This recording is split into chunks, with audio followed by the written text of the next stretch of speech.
Welcome everyone to the webinar. Hopefully we'll have some more people joining as we go.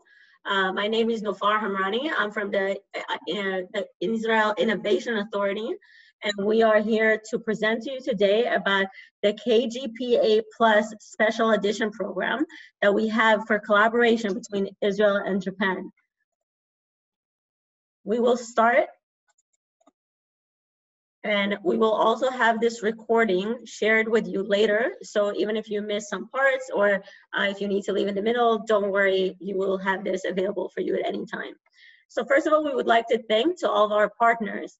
We have here representatives and the people that helped us to organize this event from ATR, Keihanna Research Complex, the Israeli Economic and Trade Mission to Japan, and Kansai Israel Business Promotion Consortium.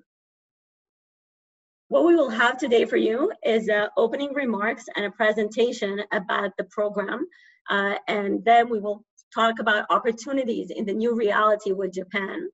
And then we will get to the companies themselves. We will have presentations by Israeli companies and by Japanese companies, and then we will end with closing remarks. You can also have, if you have any questions, you can ask them during the webinar itself. We will not have time at the end, but you can ask at the Q&A at the bottom of the screen, and you can ask in English, Japanese, or Hebrew. So whatever language you prefer, feel free. So we will start now with Mr. Avi Lufton. I'm sorry, my bad. We will start with opening remark and presentation about KGAP Plus Special Edition by Dr. Hiroyuki Suzuki from the Executive Vice President and Head of Business Development Office of ATR. Please.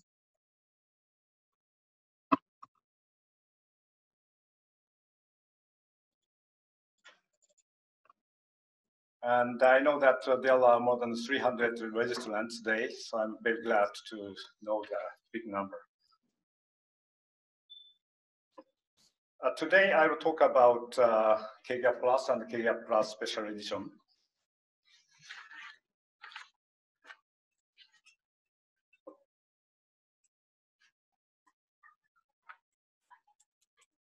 Okay. So KGAP Plus is a Keihanna Global Acceleration Program Plus.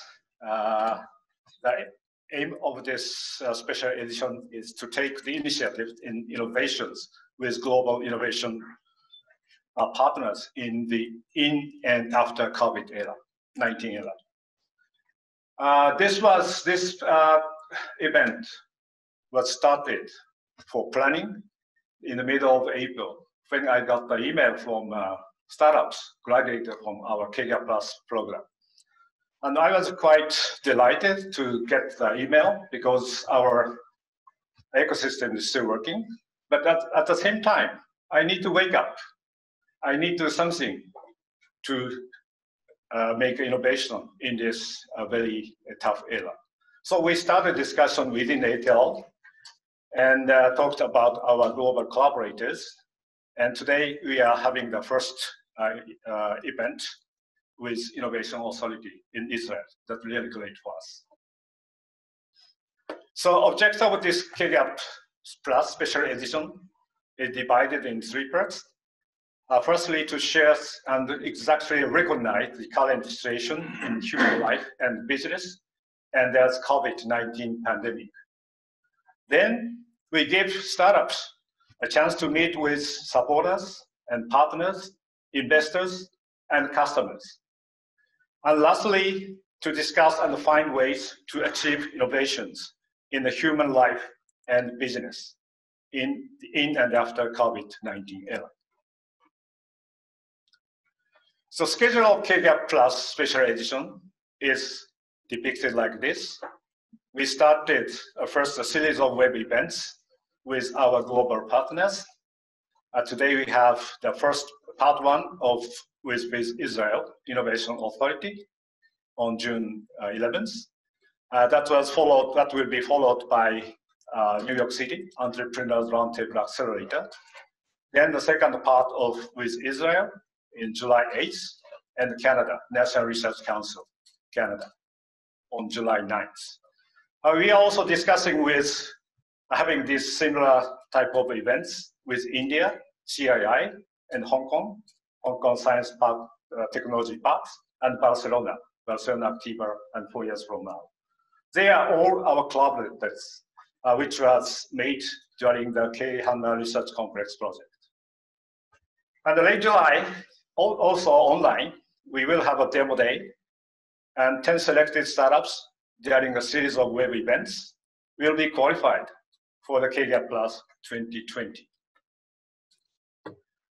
So this special event was made possible because the global collaboration cooperation network we have constructed for the last 3 years.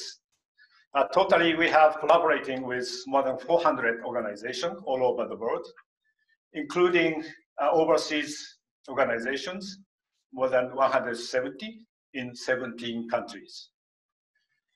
We take core partners in Israel, for instance, Innovation Israel Authority, and Barcelona, and New York City, and Canada. And also we signed MOU this January with India, CII, to expand our collaboration. And we are now looking for the collaboration in Nordic, and Asia, and Africa, and South America. At first, the agreement in cooperation with Israel Innovation Authority concerned, we signed a MOU in July last year in Jerusalem at the occasion of Japan-Israel Business Forum with your CEO, Chairman, Dr. Appelbaum, with 2 ministers of Ministry of Economy, Trade, and Industry, Mr. Cohen and Mr. Seko, together with us. That was very honored for us. So let me start with Keihanna Science City, a brief introduction of Keihanna Science City.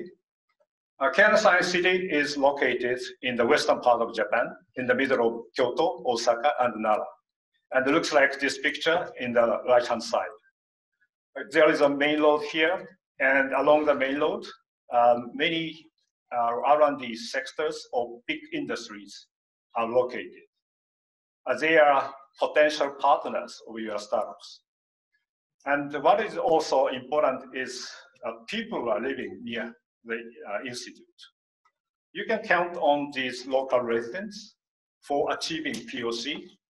And actually, we have carried out many types of POCs together with public local residents in the field of smart city, such as energy, healthcare, agriculture, mobility, and municipal services. Since we try to give a matching for global startups with Japanese companies, we have a list of companies for potential partners. One example is partner industries participated in Keihanna Research Complex. You can see the name of big Japanese companies as well as middle SMEs located mainly in Keihanna Science City. And you can also count on companies which exhibit our activities, exhibits interest in our activities. Actually, we did more than 120 events for the last 3 years, and we have more than 6,800 participants, and 66% of them coming from companies. And some companies exhibited interest in our activities, and they want to collaborate with us. So the startups can rely on some of the companies as partners. We have succeeded in constructing 4 types of a global open innovation platform during the Keihanna Research Complex project. The first 2, the KGAP Plus and the startups, is for startup support. And the third one is called COSAIN, which is for project creation support. And the last one is KIIP, which is for human resource exchange support. If you depict these 4 types of platforms, either for startups or large companies in the horizontal line and carried out either online and offline, actually carried out collaboration with online and offline, you can depict 4 types of platform like this. This platform was constructed on the basis of global collaboration, cooperation network, which I just explained to you. Because time is limited, today will focusing on 2 types of platform, KGAP Plus and Kosan, which is most relevant to startups to work with Japanese companies. KGAP Plus, this is our acceleration program. It's actually Keihanna Global Acceleration Program Plus. We set a POC or pilot tests with Japanese companies or hospitals as a goal. As I mentioned, this program can be carried out, online and offline program, and you can access to our global partners. And up to now, totally 19 startups participated in the program and 4 coming from Israel. We did 2 batches, batch 1 and batch 2, during the last fiscal year. And batch 1 started in July and finished in October. And batch 2 started in September and finished in December. And the selected startups has been taken to either Barcelona or New York City to expand their business. We select normally 10 startups, half coming outside Japan, half coming inside Japan. This is the list of companies participated in KGAP Plus 2019 batch 1. We accepted 5 global startups from USA, Canada, Spain, and Israel together. Along will present some experience to us today, and 5 Japanese startups. As a demo day 3 years later, we had demo day at the occasion of Kyoto Smart City Expo 2019, held October 3rd to 4th, 3rd and 4th. We have participants of about 100 people, and we selected the 4 startups, which was taken to Barcelona for Smart City Expo World Congress 2019, held in Barcelona. As I mentioned, we set the goal, the POC, with Japanese companies. Here is some examples. Actually, we have succeeded in started or are planning POCs together with Japanese companies and hospital. 8 startups among 10 startups. For instance, together, coming from Israel, is a POC with Gakken Toshi Hospital. This is a core hospital in Keihanna Science City in music therapy for patients with dementia. Maybe Roy will give more detail in his presentation. So we exhibit the services and products of startups, and also did many B2B meetings, 22 meetings, to expand their business into Barcelona. And that's a really great opportunity for them, so that they scored full marks for the event. For the batch 2, 11 companies participated in the program, and 8 coming from outside Japan and 3 coming inside Japan. And from Israel, Scatter Defense and Robot AI and Neural Audit participated in the program. We had a demo day 3 years later in Osaka at the occasion of Innovation Stream Kansai 2019, held in December 17th and 18th. And we selected 5 startups. 1 from Israel, Robot AI, and take them to New York City.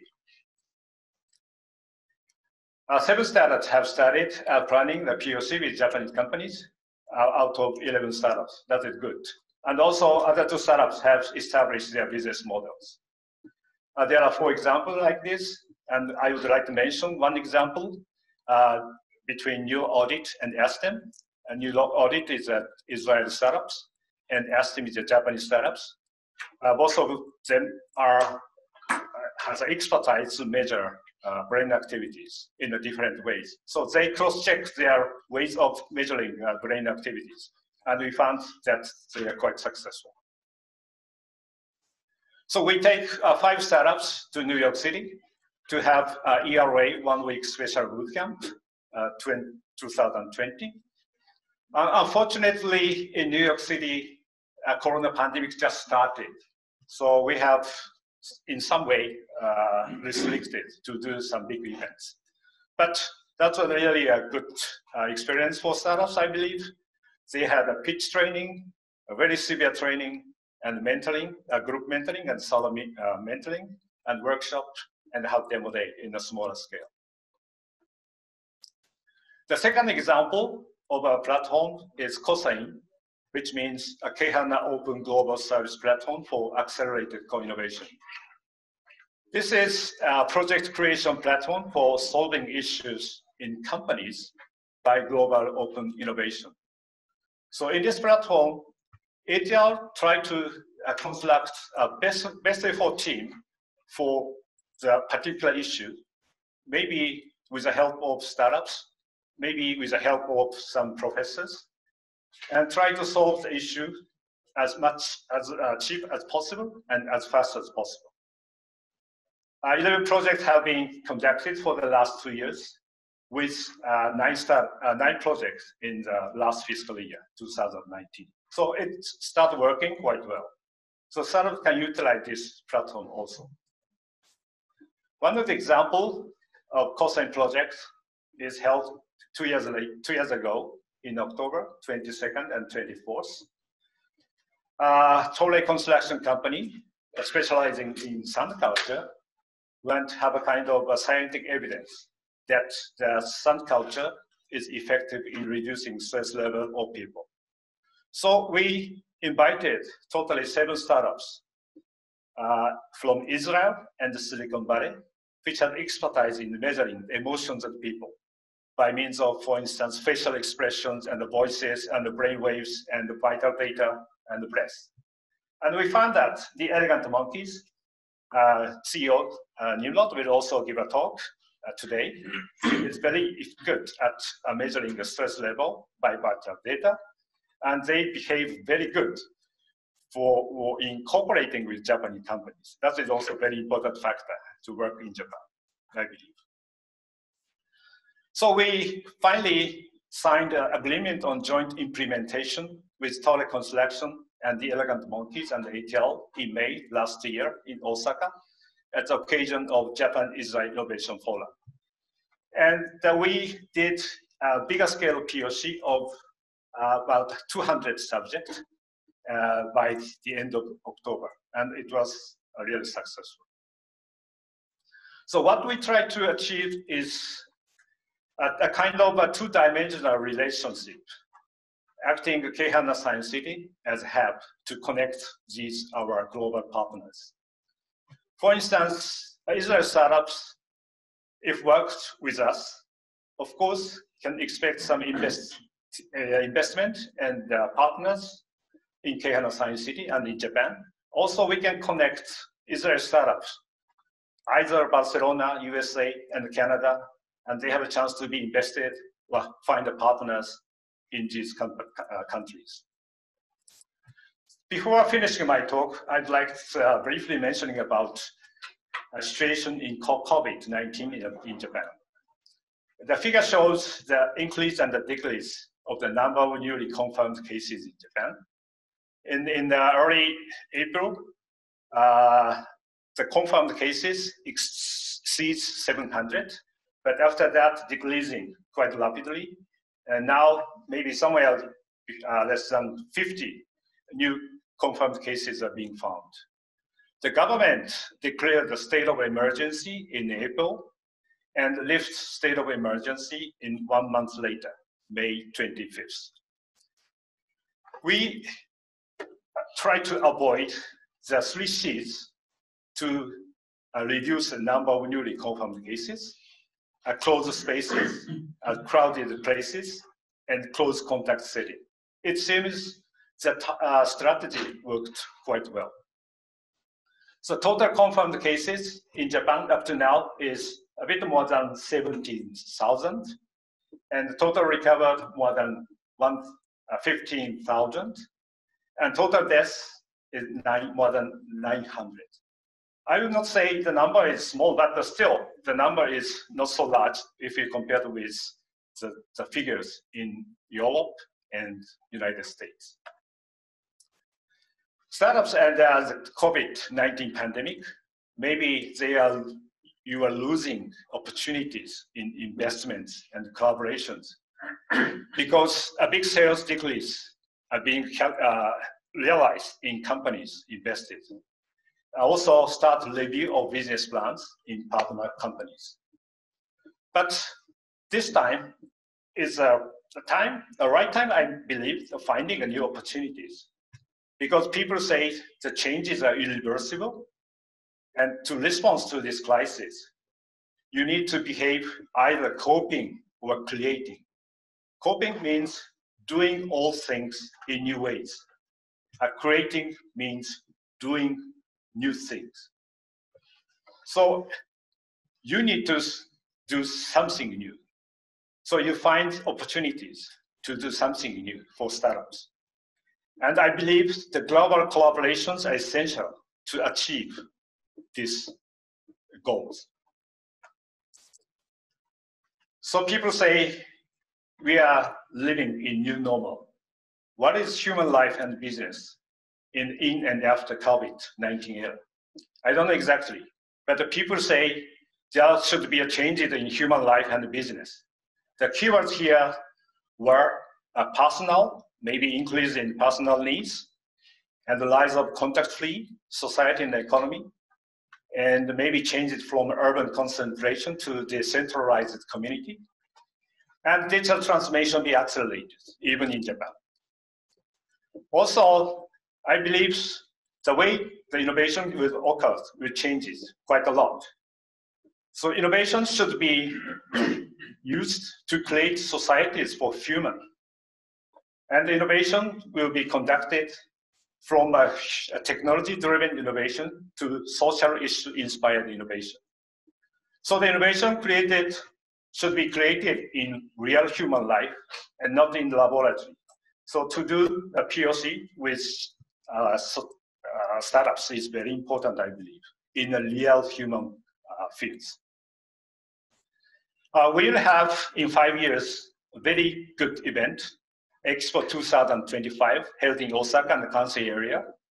This is an occasion to do open innovation and looking for the ways to solve SDGs. So we are expected to working with global startups to meet the requirements for Keihanna Science City. Okay, thank you very much for your kind attention. Looking for your great presentation and attending our KGAP Plus special edition. Thank you very much for your kind attention. Thank you very much, Dr. Suzuki. This was a great overview of the program itself and the situation right now in Japan. And that actually leads us right to Mr. Avi Luvton, the acting VP and head of International Division at the Israel Innovation Authority, that would speak about opportunities in the new reality for Japan. Avi, please.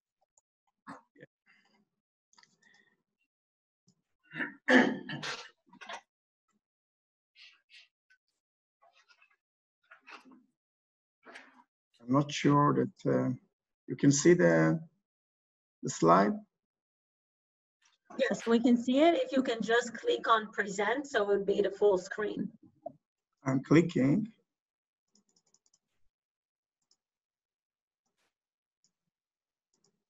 Is it better now? Yes, you can start. We're gonna fix it too. Somehow it's not presenting in the full screen. Anyway, I would like first to say good afternoon in Japan, in Osaka, Keihanna, and good morning here in Israel. I would like to thank very much to ATR and Mr. Suzuki-san, our partner for the last 3 years. I'm sure that what presented here is a great opportunity.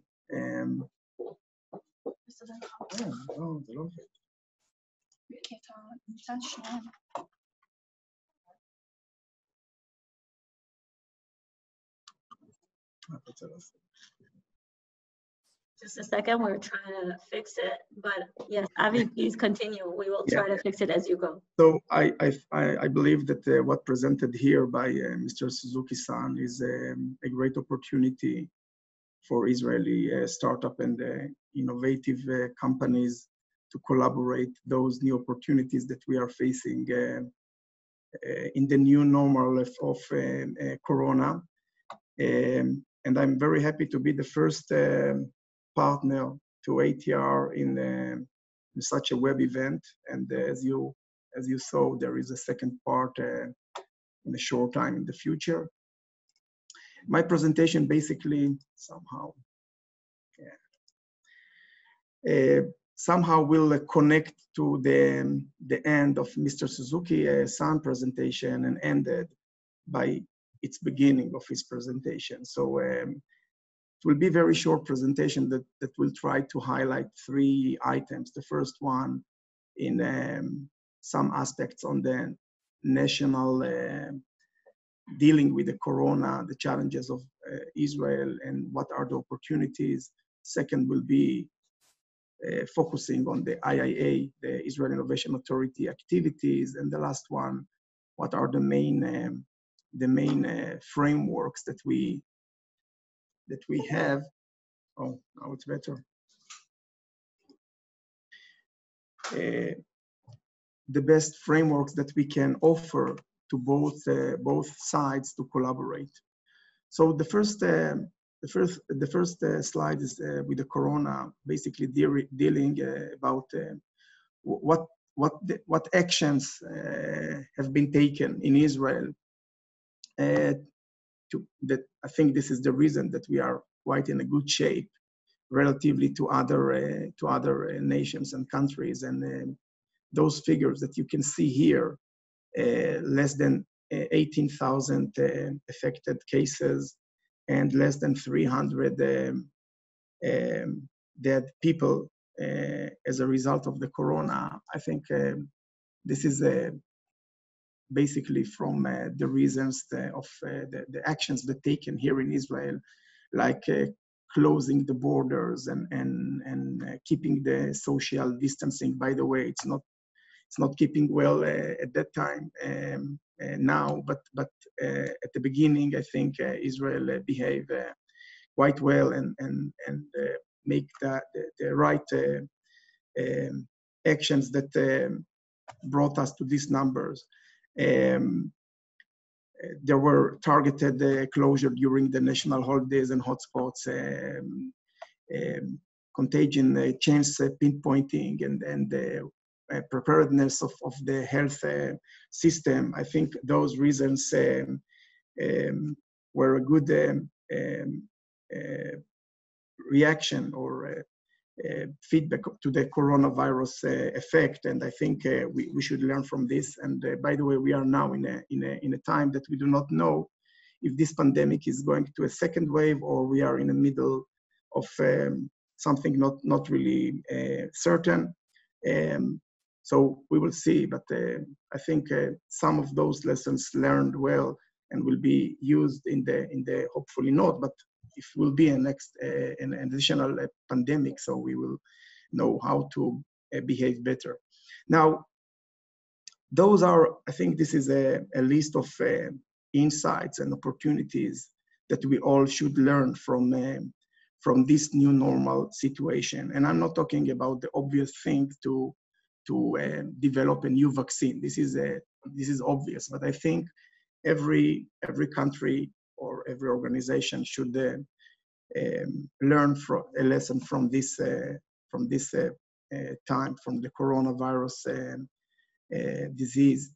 And I think, I believe that those items that are written here, each one of them raise a lot of opportunities to innovate new technologies and new platforms and new products. And some of those insights should be taken further to develop and face much better if will be a second wave or a new pandemic.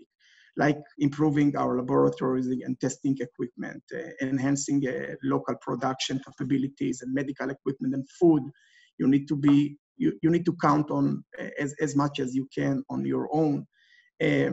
Developing best practices dealing with the communities at risk, cultivating mechanism of telemedicine, teleworking, and teleeducation. What we are doing now, basically, I think was not happen before the corona. Today, every day, we are using this tele-technology to learn, to work, and to receive other services. Investing in technological developments relevant to pandemic, and of course, exploring the policy balance between the health, economy, and education. I think till now, even in Israel, I don't think we are having the right know-how how to balance between the effects of the corona in one hand on the health and in the other in other aspects of life, like the finance or the economic situation and the education system as well. So I think each one of those opportunities or those lessons can be a will to promote innovative technologies.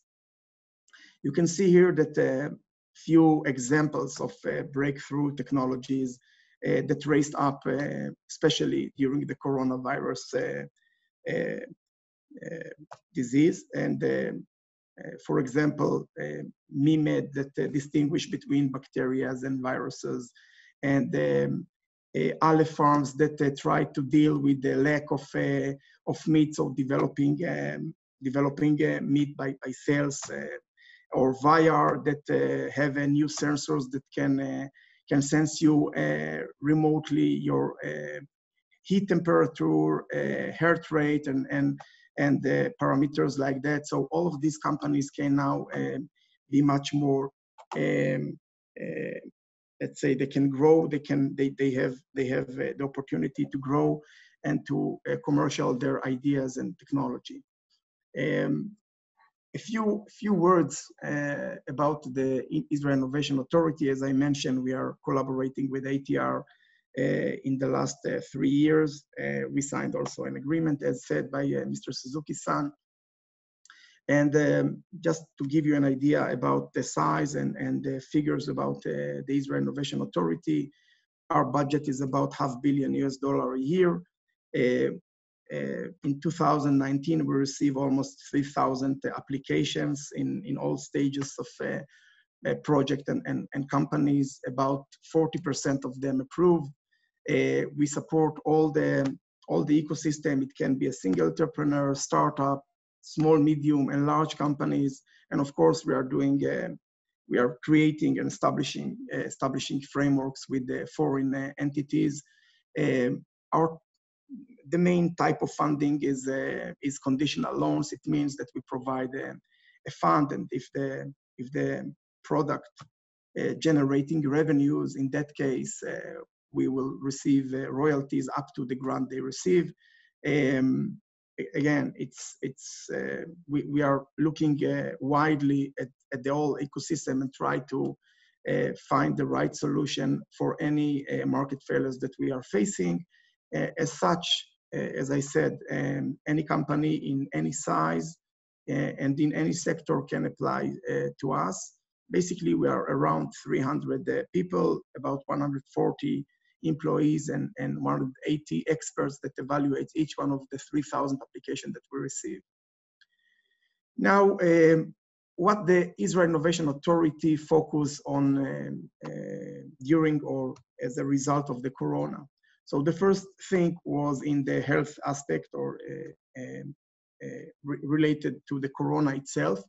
I think it was very short, very focused, and we are not basically repeating this tool again. We believe that the private market and all the other entities related to that now focusing on developing the right vaccine or the diagnostic. So we are basically trying now also to focus on the, let's call it the economic side of this as a result of this corona, and trying to see what we can do to our customers, that this is the high-tech sector, how we can help them to pass this period better. So the first item will now, this slide will show you what we have done related to the corona itself. We published several call for proposals for the Israeli ecosystem to apply applications in 3 different stages. The first one was for ideation, just to receive very early stage project, including academia that will focus on corona. By the way, all of them focusing on corona. The second one was on pilots and R&D, and the third one in manufacturing.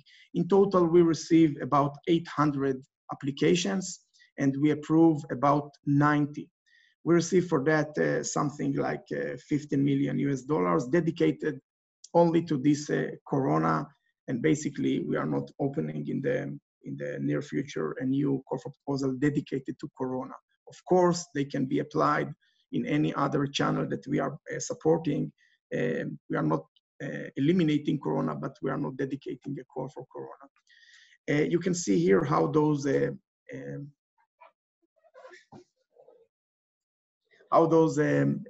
supported project divided. You can see 23% for diagnostic, 10% for vaccine, and the rest you can see here. Now, I believe that, and we believe that the main challenge now, in parallel to the vaccine and treating the corona, is how to deal with the results of the finance system or the economic system. So what we are seeing that the level of investment is reducing, and this is mainly affect early stage companies, especially startup or seed or pre-seed companies. The sales, of course, decreased. All the international trade is getting down or decreasing, and this is affect the growth of companies. And also in terms of the HR, the human resources, so many companies either stop hiring or freezing hiring or releasing people to be in absence vacation or terminating jobs. So we are trying to see what we can do to the high-tech sector facing these challenges that are really significant. So we have done, basically we already established them and launched them, a few new channels. The first one is, we call it a fast grants, and for mainly small companies that do not have a runway for the next 12 months. So this is more to help good companies, good startup that have some assets like IP, product, and any other assets but they do not have the runway to be alive in the next year. So what we are trying is to give them a grant that they will pass this period and get back to the track as soon as possible. Here we receive about $500 million shekels to do it, and it's already started, and I think the feedback is very good. We receive a lot of applications. So this is something to help small companies to go over this crisis or this challenge that we are facing now quite easy. By the way, we provide 50% of the grant immediately after the approval. So it gives the company a budget to have air to the next few months. The second one is trying to recruit or to have investment from what we call institutional organization in Israel. Maybe not like many other countries, those institutionals are not investing in high tech. They are much more solid. They are investing in equity and some other channels. And what we are trying to do is to create a platform that will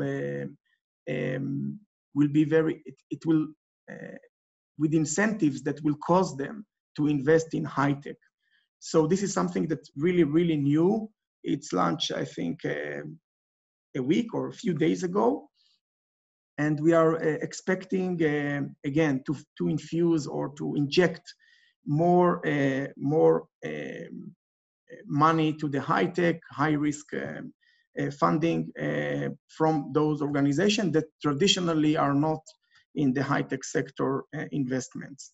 And there is another tool for large company. The Ministry of Finance basically establish a new fund that will help large company to have loans with a good conditions. So this is how we are trying to help the economic side of the corona to the high tech sector.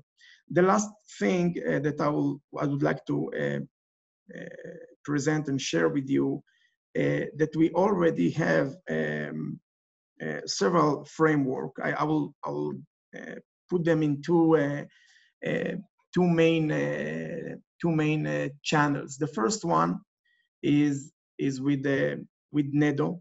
NEDO is our counterpart in Japan, and together we are supporting innovative project or innovative product that jointly done by Israeli and Japanese companies. It's open for all the companies, almost in every sector. It's a bilateral government-to-government framework. So we have just opened a new call for proposal 2-3 days ago, by the way, through Eureka, and it will be open for 3 months. So any Israeli company are invited to collaborate with a Japanese company in any field under this framework. So it's G2G, funding from both sides, open to all sectors, except some exceptions, but this is basically wide and open for everyone. The second one that we are working to extend it in the recent months, and of course after the corona, is by the way, what we are doing with ATR is something that you can relate to this channel. It's working with the selected entities and multinationals on a specific sector. I can give an example of what we have done just recently. We opened a new call for proposal with 4 medical centers from the US and Europe together. And we receive a very good feedback from Israeli company that would like to do pilots in those centers. What we are looking for in Japan is having the right partners like ATR and others in several but focused field that will enable Israeli company to collaborate either in R&D or in validation, proof of concept, what we call pilots, with those selected entities. It can be municipalities, it can be authorities, it can be hospitals, it can be a research institute like ATR, and so on. And I believe that very soon we will have another I would say, significant tool that will try to leverage capabilities on a specific sector with Japanese entities in those that we select together. I would like to thank you all and to say thank you again to ATR and Suzuki-san, my colleague and partner. And I hope that we will continue this collaboration for many years and having the right project to support, and inviting you to follow us in all these medias and ask questions, and we will be very happy to help you. So thank you very much. Arigato. Thank you, Mr. Luton, for explaining it from the IIA side and the Israeli side. And actually that connects us to the next part where the Israeli companies will explain to you about the business expansion into Japan, where the KGAP Plus support and the impact of COVID-19 on them. Just a little reminder before we start that part, that if you have any questions, you can always ask them at the Q&A chat at the bottom of the screen. We will not take any questions live, so please just write it there. We will start with Mr. Roy Tal, the CEO and founder of Together. Please, Roy. Hello, everybody. I hope you can see my screen and the background all the way from Japan. You can see my screen, right? Perfect. Yes. So I would like to present to you in the next 10 or so minutes my company and my journey in Japan, pre-corona, post-corona, and all of the sides above. So my name is Roy Tal. I'm the CEO and founder of Together. Together is improving well-being using personalized emotion-based music. But that wasn't the case until the corona. Before the corona, we were a music therapy app for dementia, patients with dementia. But what happened worldwide was social isolation. And as you can see here in the circles, these were our users, our clients. And our product had to have the physical connection and the physical visit, which all of us know didn't occur during the corona. So all of a sudden we had to look at all our projects and see that there is no persons, no people coming in, no people coming out, no visitors, no families getting together. So we had to think quite quickly about a new solution that will fit the corona, take our technology that we developed, turn music into medicine, and to fit it to the new era post-corona. And this is how we realized that we have a new epidemic here in the world, not only in Japan, in Israel, all of the places, which is loneliness. So loneliness is a new world epidemic. It's also an old world epidemic, but it has a lot of health risks to it, from being diagnosed with dementia, mental, physical decline, depression, higher risks of getting strokes, and also a financial cost to it, because it costs over $7 billion a year. And we saw that taking all of our users beforehand, we have now the ability to connect them from remote. And we have a new need or a new pain that causes the coronavirus. So we returned to all of these customers that I spoke to them earlier, and we introduced to them in 2 months our new product. And our new product takes care of 4 main features. One is the televisiting, the ability to remote visit your loved ones from remote without having to risk them with coronavirus or leaving home. The second thing is the biometric analysis using the facial analysis. The third thing is the ability to document what happens, the recording, and to see what happens during the session that you meet, and to save it and create a family memoir. And the fourth one is to bring personalized content, personalized music based on emotions to your loved ones. This is how it looks like.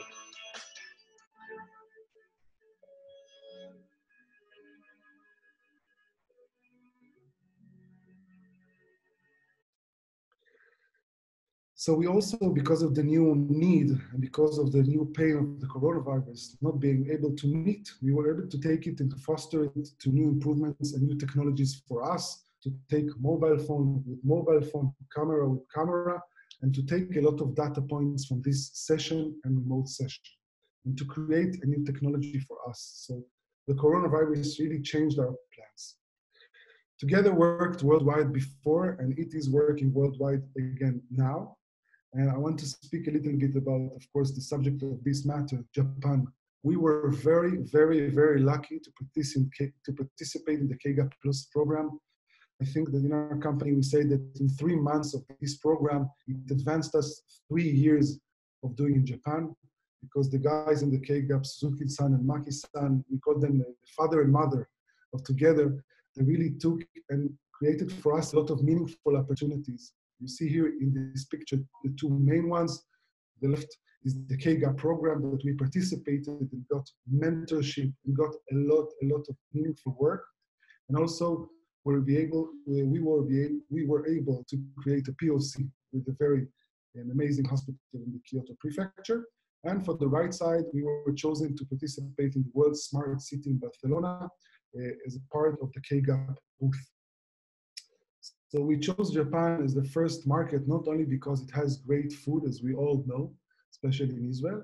We chose it also because of the population. You know, the elderly population is aging quite rapidly. Everybody knows it, but also the lack of music therapy market, the increased need for digital aids for the caregiver. And we were very fortunate to create a POC quite quickly. In 1 month that we participated in the program, we already started a POC with a local Gakentoshi BOE, which is a local hospital in Kyoto. And they started using our product. And we did this POC for 1 month and saw an amazing results from them and amazing feedback. And also we had a press release in the hospital and a very amazing news article in the Kyoto Shimbun. But for us, the participation in KGAP and the opportunities in it brought a lot of meaningful partnerships with partners worldwide, including one of our favorite companies in the world, TOA, which you will see later in this meeting. So it brought us a lot of things to add. The corona changed us from one end to another because of the situation we needed. And my team, all the way from Israel, had to adapt to the new situation and take good use of it. I want to take this opportunity to thank KGAP plus Maki and Suzuki-san for this opportunity also to speak in front of you. And I will be more than happy to answer in personal every question an Israeli startup has or a Japanese company has in this joint collaboration between the two countries, because for us, it was a successful opportunity, successful choosing for us in Japan as the first market. And after the coronavirus in the last 3 weeks, we already started speaking with the Japanese companies in order to advance what we started pre-corona. So thank you very much. Arigatou gozaimasu. Thank you, Roital. Now we will go to Mr. Nimrod Kramer, the CEO and co-founder of the Elegant Monkeys Israeli company. So please, Nimrod, take it away. Thank you very much. Can you see my screen? Yes. Okay, great. So pleasure to meet you, everyone. And there is a very big attendance for this webinar, which obviously shows the immense power of network and trust that ATR and the Innovation Authority has been building together over the course of several years. And I'm very happy to see this graduate development. And I strongly advocate for already many years for doing business between Israel and Japan. And I'm always happy and feeling very excited to see those kinds of events, and I'm grateful for you guys to allowing me to participate and to share some of our insights. So I'd like to start by sharing a little bit about what we're doing at the Elegant Monkeys. So we are developing an emotion analysis technology. So what we have seen in the market is that there are many kinds of sensors that allow us in a mass scale to collect physiological data from the end users. However, this physiological data is mostly being used for measuring the body side, the activity, the fitness, and the health. And based on very extensive scientific research and a lot of experiments we have been doing, mostly in Japan, we saw that there is also the possibility to unlock the emotional side based on the same sensors that already exist in many smartwatches, smart bracelets, and different kinds of medical sensors. So essentially what we have created is an AI technology that takes the physiological data from the wrist, and it can analyze the emotional state of the user. And we are also one of a handful companies, startup companies in Israel that decided that Japan is going to be the first target market. We have been active in the Japanese market since 2015. And more than 95% of our business is in Japan, both in terms of customer base and also in terms of investment. So we have several strategic partners in Japan, like Murata Manufacturing, Murata Seisakusho, and also Mizuho is also one of our greatest partners in Japan, among many others, and especially ATR that I'm going to share about our experience today. So our technology can be used in a wide variety of cases. I won't go into great detail today because of the limitation of time, but Japan has been a very fertile ground for us to grow and to create new businesses and new opportunities, mostly because the Japanese society is very much aware of the implications of the emotional state on people, on their health, on their day-to-day, on work-life balance, on many things. And Japanese companies are very willing to adopt new kinds of technologies. So that was a very, very nice opportunity for us. However, this would not have been possible without the great help of many partners, true partners like ATR, that have been able to identify several key elements in order to establish valuable relationships within the Israeli startups and us in particular, and other Japanese corporations. And I'd like to touch some of those today, but mainly is the ability to bridge the gap between a small company and a large company, and to identify the needs and the different let's say motivations, in order to come up with a structure that everybody is happy and creating a long-lasting relationships. So some of the things that we saw are very important in our collaboration with ATR. The first and foremost is the people. So having a dedicated frontman, or in Japanese, madoguchi, like Suzuki-san and Maki-san, is very, very important in order to be able to establish trust and establish business relationship with the Japanese partners. And having this kind of opportunity to work with such amazing people really opened up a lot of doors for us for projects that otherwise we could have worked years in order to just start. So that was a very, very important point for us in the collaboration with ATR. Another one is that there are very high standards of transparency, which are very important for a startup. So especially from an Israeli perspective, in many cases, when we were in the beginning of our journey in Japan, it was very difficult to understand the process of what's going on the Japanese side. Inside those huge corporations, there's a lot of complicated decision-making process, and being able to understand that is very important for the Israeli startup in order to invest the efforts and time. So that was something, and still something, that ATR is very, very good in doing. It's very helpful for us as an Israeli startup. And of course, it takes, in terms of decision-making process, it takes a lot of effort to build some kind of coalition together with the founders and the internal stakeholders inside the Japanese corporations in order to drive the projects and the POCs. And what's really magical about it is that once you are able to create the team around a specific project, things are really moving fast. And as Suzuki-san briefly mentioned in his presentation, we were able to create huge pilots with hundreds of participants, which otherwise in other geographies would be very complicated. And this is due to the fact that we are able to create such kind of strong and warm relationships. Another thing which I'd like to touch is that cultural differences it's not a negative thing. It's actually a thing that we should appreciate. And I think that the difference between the Israeli business culture and the Japanese business culture, the differences are actually completing each other in a way that's creating something much bigger than the sum of its parts. And of course, there are some differences in perception of time frame, what it means for a startup short time frame and what it means for a large corporate short time frame is totally different. and there is a lot of difficulty for Israeli startups to understand the hidden meaning in many cases when collaborating with their Japanese partners.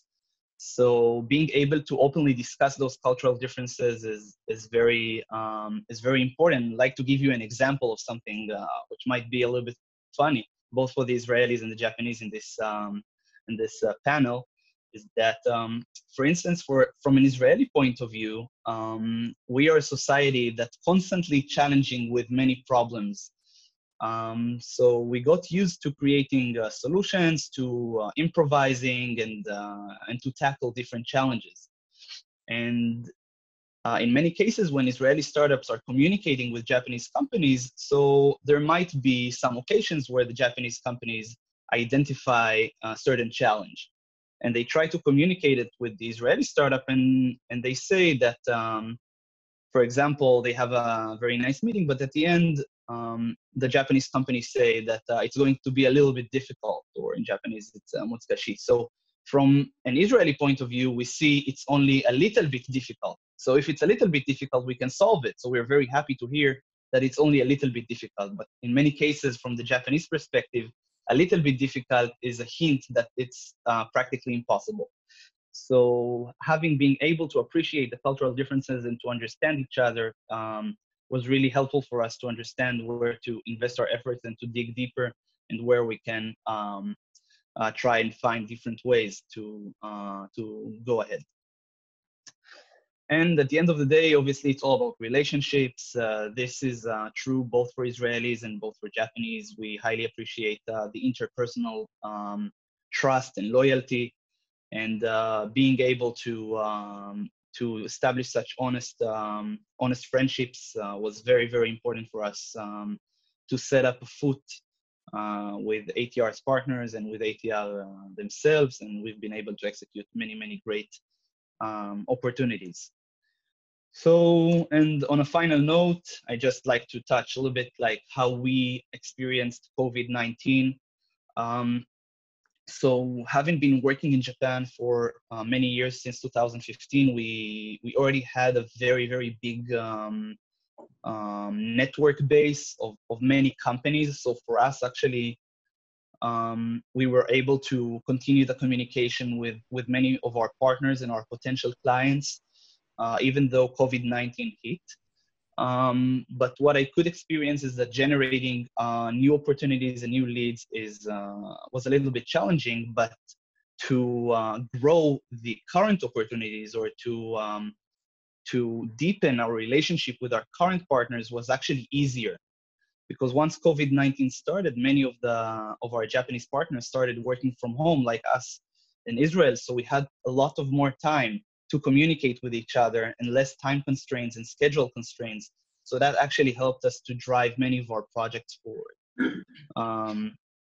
So that's it from my point of today. Here are my contact details. I'll be glad, of course, to answer questions and to help Israeli startups that might be considering going to Japan, and to give them some deeper insights. So feel free to reach out. And once again, thank you very much for ATR and the IIA for organizing such an amazing event. Thank you, Nimrod. I'm sure a lot of companies would be happy to contact you and ask a lot of questions. And now we will move forward to the presentation by the Japanese companies that are from the ATR network that will present their own technologies and their own companies. And if you're interested, anyone else here on the webinar, if you're interested in contacting any of these companies, please tell us at the QA or by email later, and we'll be happy to connect you to try to have some collaboration together. So we will start with Mr. Yasushi Sugano from Daiwa House Industry Co. Ltd.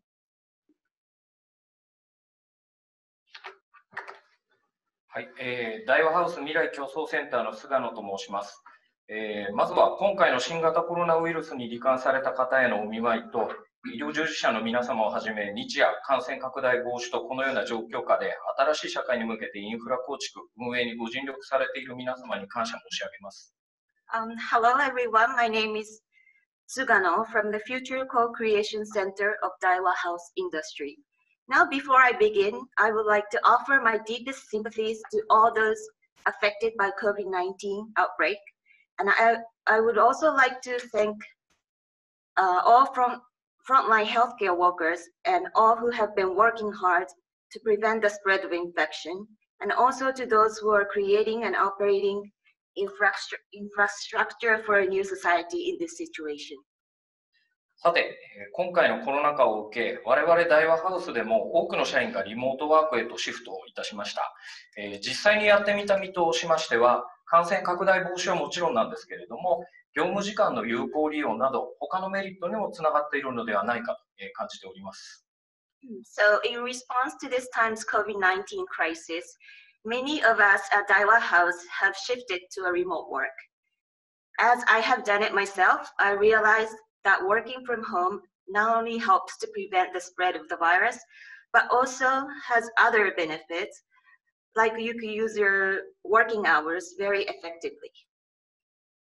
この流れをいわゆるニューノーマルとして、それを支える技術やサービスの進化とともに、本当の意味での日常に変わっていくんだろうなと実感しております。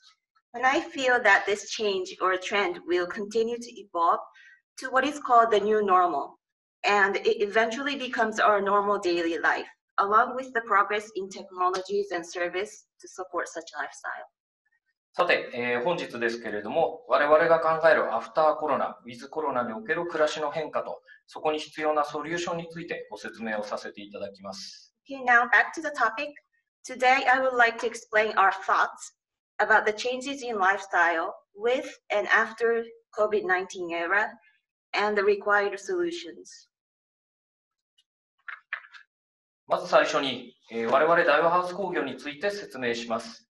私たち大和ハウス工業は、人、町、暮らしの価値競争グループを目指して、住まいや物流倉庫の建設から町づくりまで様々な事業を手掛けています。At first, I would like to briefly talk about us. Daiwa House Group aims to co-create value for individuals, communities, and people's lifestyle. And we are engaged in various businesses from housing, commercial constructions like logistics warehouses, and to community development. 私たちは今回のコロナ禍で今後起こりうる暮らしの変化の仮説として次のようなことを考えています。So with this time's COVID-19 crisis, we've made a following hypothesis on how people's lifestyle might change in the future. それは人との無駄な接触を避けるために暮らしのオンライン化、あるいはリモート化が進み、その結果としてこれまで大都市へ一極集中であった居住地が郊外や地方へ分散するということです。Well, that is, in order to avoid unnecessary contact with others, people will spend more of their lives online and do things remotely. And as a result, the residential areas that were concentrated in large cities before will be dispersed into suburbs and rural areas. つまり、これまで仕事や学校に縛られていた居住地の選択に自由度が増して、これまでとは異なる基準で居住地選択がなされるという仮説です。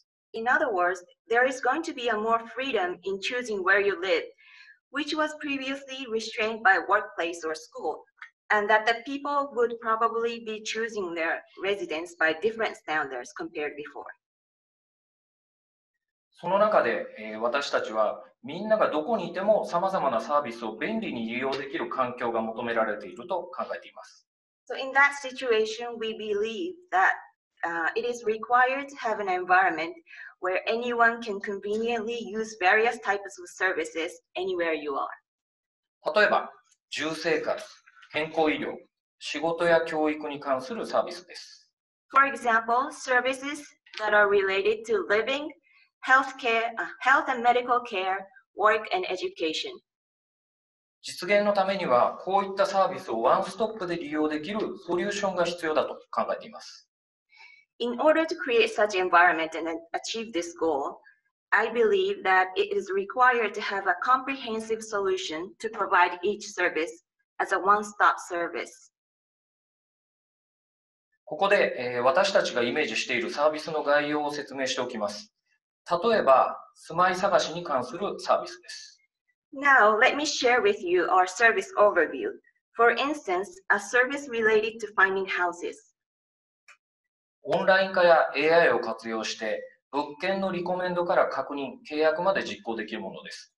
事前に登録しているユーザー情報に基づいて、個人の好みや家族構成に最適化されたサービスです。Online and AI will let you do all process from receiving recommendations, confirmations, and making contracts of properties. This is an optimized service based on user information registered in advance, such as your personal reference and family structures. 続いて、医療に関するサービスです。遠隔診療はもちろん、症状に合わせて適切な病院や医師の選択、さらには薬の配送まで可能なサービスです。患者は直接移動しなくても利用することができます。The other example on the right side is a medical service.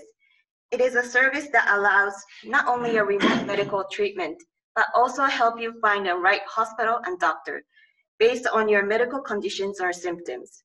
And furthermore, medicines will be delivered to you. Patients no longer need to move and go see a doctor. 最後に我々が求めるサービスプラットフォームのソリューションに必要な特徴について説明します。大きく6つです。And finally, I would like to explain these required features for a service platform solution you're looking for. There are mainly 6 features. まずは利用料の決済や申し込みなどに関する機能です。続いてユニバーサルな優れたユーザーインターフェース。次にユーザーとワンオンワンでも利用可能なコミュニケーション機能です。First is a function related to payment of usage fees that also include application procedures. Second is a universal and excellent user interface. Third is a communication function that also enable one-to-one communication with users. 次に高いデータセキュリティ。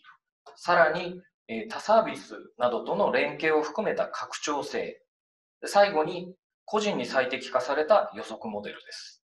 Fourth is a high data security. Fifth is a scalability that allows to easily link to the other services. And for the last is a prediction model optimized for individuals. 特にこのような特徴や機能を包括的に備えたソリューションが必要だと考えています。So especially we are looking for a comprehensive solution that covers all these features and functions. 以上、アフターコロナを見据え、我々が描く仮説と求めるソリューションについてご説明をさせていただきました。ありがとうございます。I have explained the hypothesis after COVID-19 crisis and the solution we are looking for.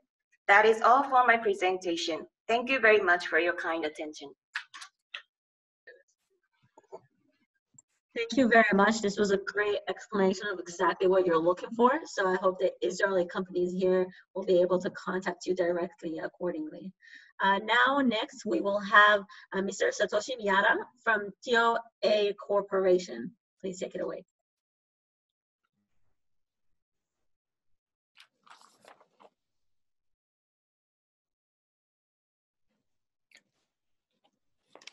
Can you see the slide? Yes, we can see it. Yes, very good. Good morning and good afternoon. Thank you for the opportunity of presentation. I will introduce our company and the technical needs. So we are a 86-year-old company. Headquarters is in Kobe, Hyogo Prefecture, Japan. Formerly TOA, but to call TOA is no problem. I love music, same as Roy-san. So I've joined in TOA. I'm in charge of technical market research based in Takarazuka, and we work in Osaka City. In 1934, this is our first product. This is microphone.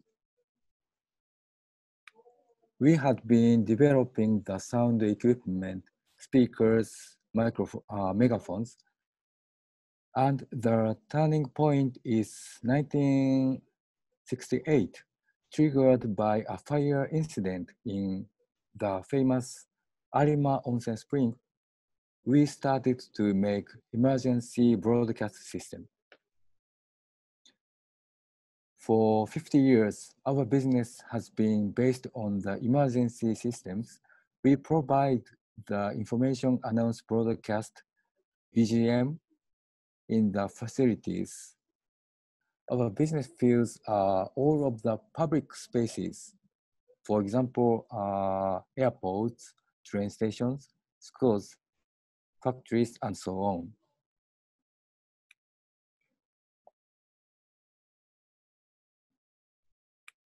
And we have mostly developed in-house in such a niche field. But now, I'd like to draw the new communication by collaborating other companies. And Suzuki-san says, and I think the same. I think the future must become more kind for human by knowing the person's status and condition. We would like to work on the person to improve the condition.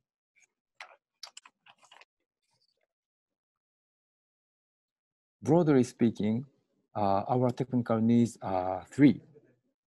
The first paragraph, new methods of communication.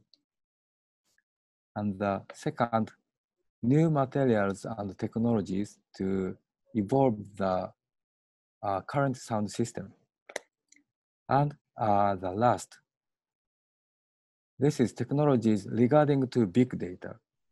So we have technologies of legacy acoustics, and we have application field public spaces.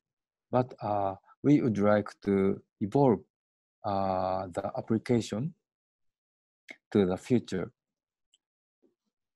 So thank you for your attention. Please contact this email address. Thank you so much. Thank you very much. Now we will move forward to Hisashi Tanaka from Digit Inc. from the company in Japan.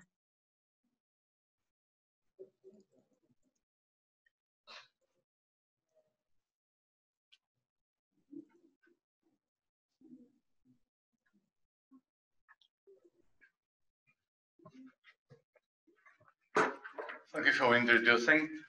My name is Hisashi Tanaka. I'm the CEO of the Digit. Digit is the company based on Tokyo, but I am living in Kyoto for more than 40 years. So my house, there's a small room. I call it satellite office. And today, we introduce our company and our technology, and we hope to know about our future.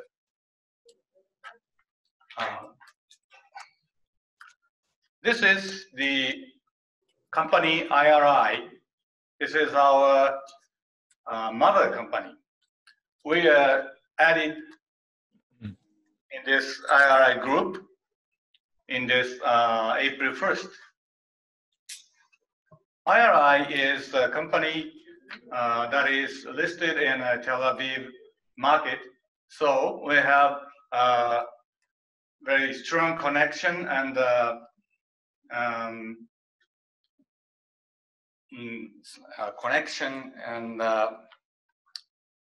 we're knowing each other with the Israeli people. This is our company, Digit. Digit is a very small company and only 5-6 years experience, but we have the experiences more than 10 years of analysis of a company as a whole group and team and individual employees. We have over 200,000 employee data of behavior. Well, our services is serviced by a cloud system. One is stress check system. We call it SC on cloud. And one is BBA on cloud. This is business behavior assessment, we call it. That's analysis of company.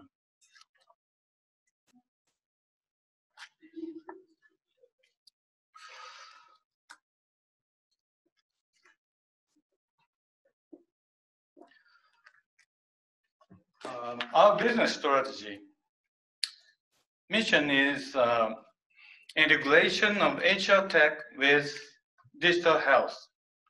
This is our mainstream business, and we expand into the digital health mainly.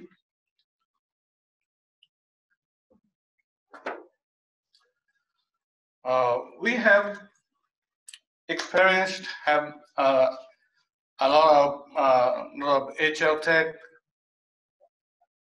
field test, and then we need to add digital health technology from Israel. Also AI, IoT, 5G, any other technologies, and we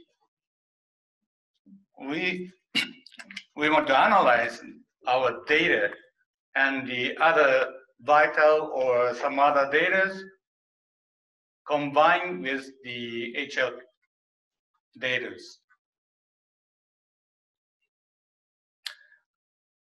The value is to realize team and personal health care. We have 4 steps.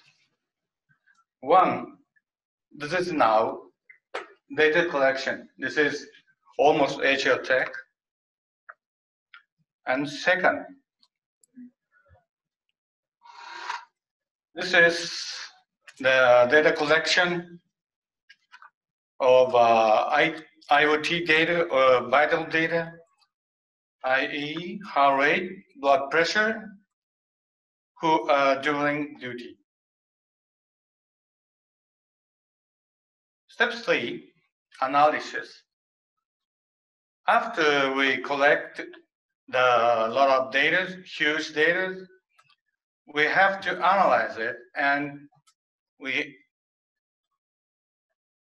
can find the strengths and weakness of the company. The final target is data distribution. We have to collect huge data, and then it will be that data is some merchandise.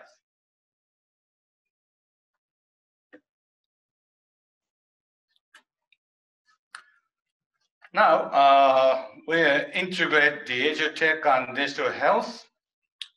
Our analysis technology, sorry, this is not our technology. Analysis technology from the mostly AI based on visualize the status of company employees based on the data, environmental and team assessment, and IoT device for vital data to monitor the status of employee. Put the desk chair, sofa, etc. through contactless or wearable sensors. And our HR tech equal human growth, productivity, and profit. This is the sample of our threat check report.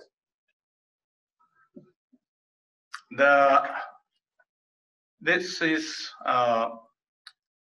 upper line of the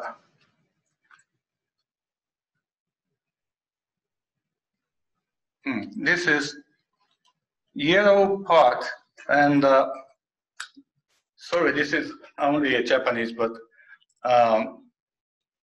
remote work 1 day or 2 days a week has a problem. The red rectangle, upper is the February, and the lower is the May. It is worsened. On the other side, the blue rectangle has a very little change. Finally, our image of new normal, healthcare and medical area.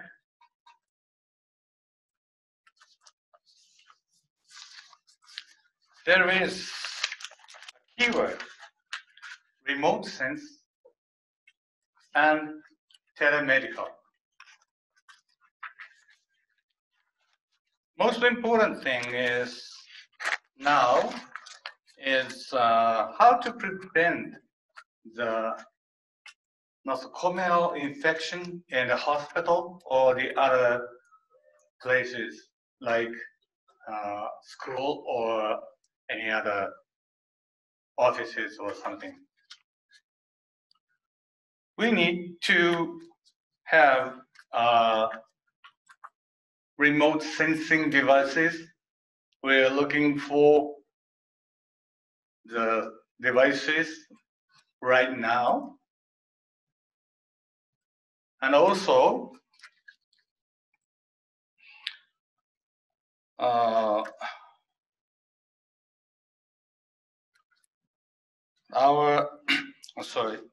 the most important thing is there's these remote devices, remote sensing devices, and telemedicine is no need to touch directly the patients. That is the keyword.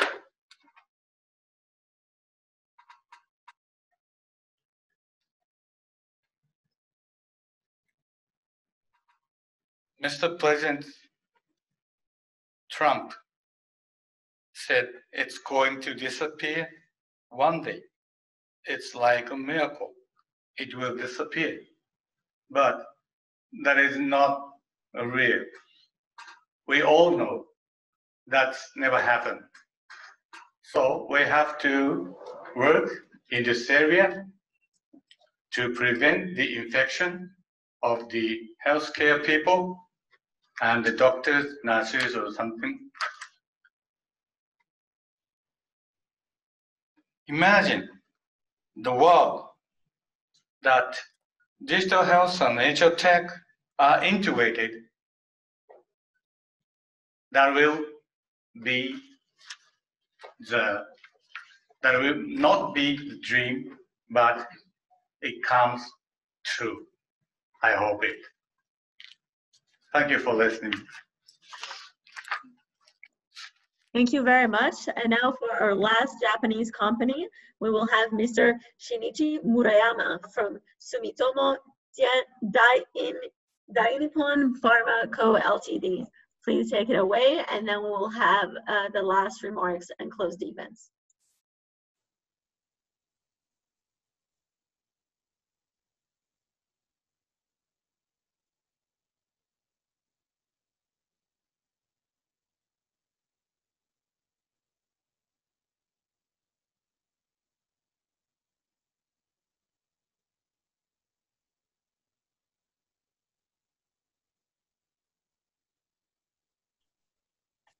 Hello. Can you see my slides?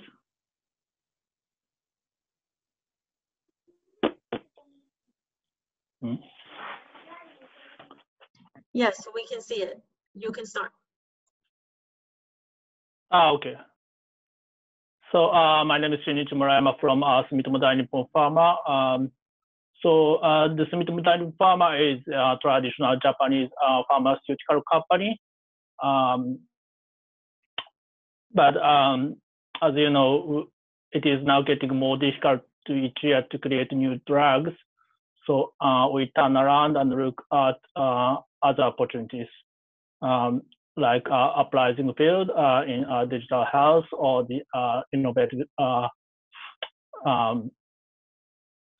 medical devices. Okay, and so we could have established our frontier business office last year, April, and so it's been like a year and a half since then. We have members like this. I joined this company last year, and so very fresh members of this office. So actually, I did start up myself before joining this company. And before that, I was kind of basic research scientist, and I actually got my PhD from NIST, which is also situated in Keihanna area. But unfortunately, it's a little bit far away from the Keihanna area, so it was out of sight from the picture of aerial photograph. Yeah. So we defined this front business as kind of a more rapid and highly competitive field, but also at the same time, but we need less investment money and less period of time for development compared to the pharmaceutical drugs. So we recognize these differences, and so we would like to contribute to wide ranging of well-being together with pharmaceutical products. And for that, we would like to collaborate with some other fields like ICT or engineering, which are not we are very familiar with.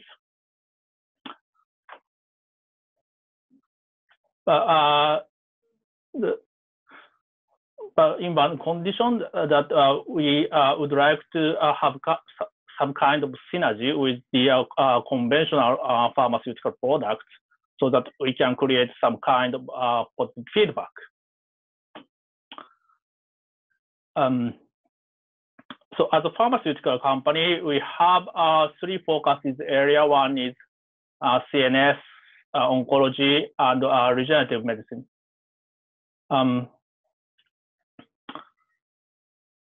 And frontier business has been also defined in this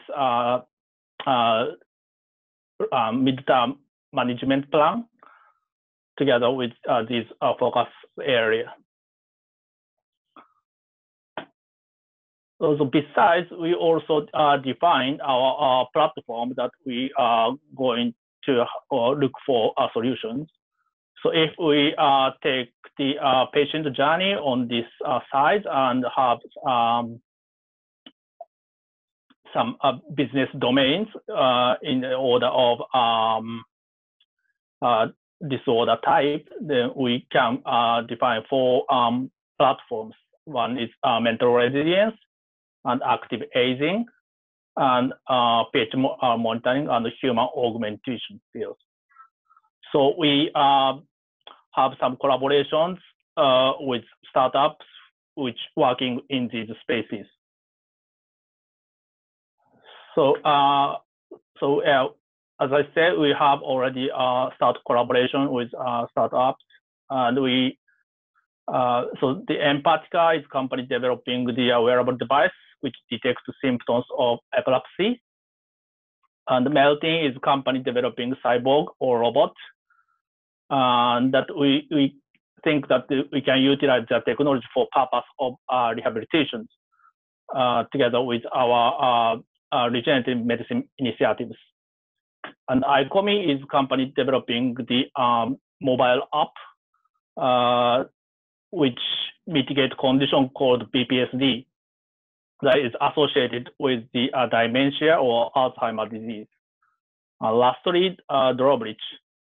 This is the company that develops the instant blood taking device, which allow us to take blood at home because it can preserve blood at room temperature, so that we can send it away directly to the hospital. So we think that we can use these.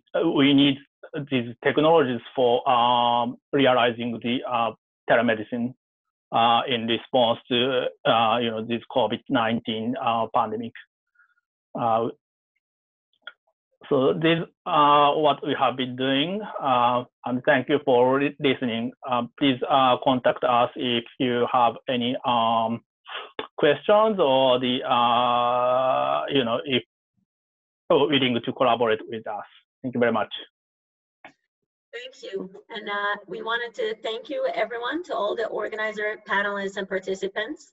Now, we just want to remind you that the call for proposals will end on June 25th. So if you would like to submit, please do it by then.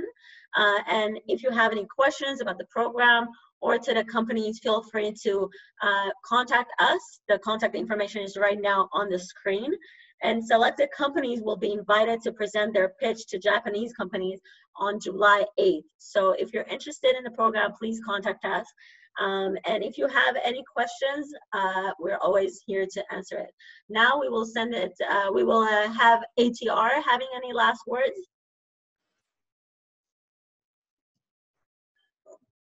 Yes. Thank you very much for everybody. We ATO are so glad that a lot of Japanese companies joining today. Yeah, they have interest in the collaboration between Israel and Japan.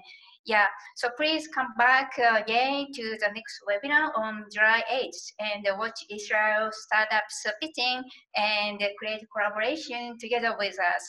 Again, thank you very much for taking time to be here today and looking forward to seeing you again soon. Thank you.